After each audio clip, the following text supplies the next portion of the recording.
Hello, my friends. Welcome back to Holy Week. Today is Tuesday, and Jesus is making his way back to the temple. In the Gospel of Matthew, we learn that Jesus stops really early in the morning because he's hungry.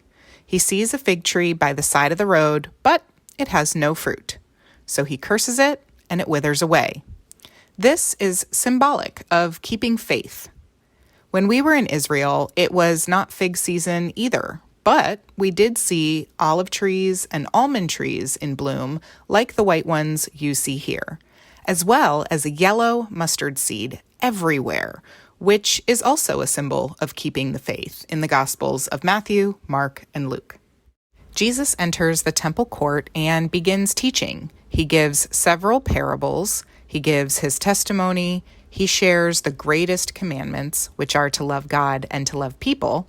He warns against hypocrisy, actors, and end times, and the chief priests want to arrest him right then and there, but they're scared because the crowd is building. This is also the very same court where he saved the adulterous woman in the fall before during the Festival of the Tabernacle. While we were at the temple court, we had the opportunity to visit the Western Wall, also known as the Wailing Wall. This is the most religious site in the world for the Jewish people because it is the last remaining outer wall of King Herod's temple. This is a place of pilgrimage where Jews come 3 times a day to pray for the restoration of the temple. If they can't get on site, they face the temple no matter where they are, just like Daniel did in the Old Testament, and they pray morning, noon, and night, which is what got Daniel thrown into the lion's den.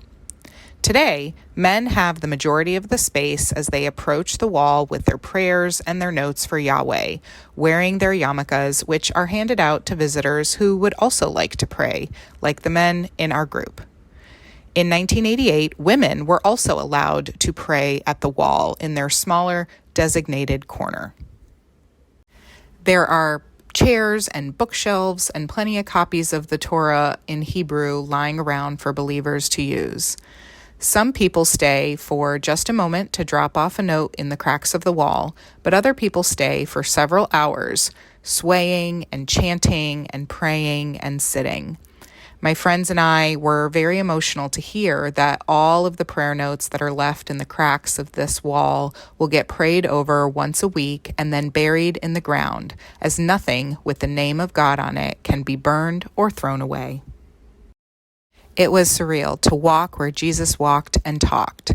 And as I left the temple for the last time, I thought about when Jesus left the temple for the last time and gave the Pharisees and the teachers of the law 7 woes to try to encourage them to not miss out on what God was doing through him. But instead of seeing it, they continued their plotting of imprisonment and death.